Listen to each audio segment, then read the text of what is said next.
Untuk menstabilkan harga TBS di Kabupaten Aceh Jaya, Dinas Pertanian melakukan evaluasi ke PKS terkait harga TBS.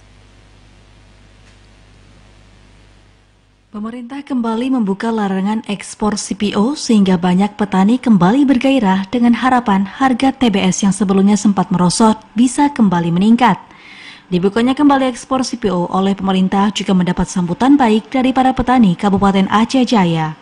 Petani menilai keputusan dicabutnya larangan ekspor merupakan salah satu jalan keluar untuk menyelamatkan nasib petani sawit yang kian menjerit selama ini.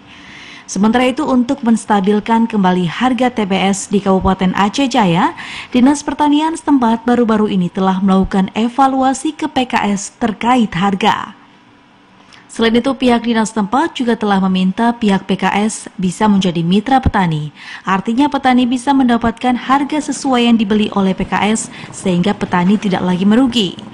Kepala Dinas Pertanian Aceh Jaya, Teguh Reza Fahlepi mengungkapkan, dengan dibukanya kembali ekspor CPO dan minyak goreng oleh pemerintah, berharap harga beli buah sawit kembali meningkat.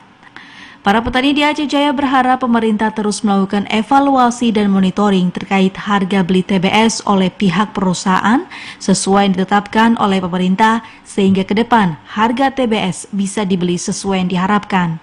Dari Aceh Jaya, Musliadi, TVRI Aceh melaporkan.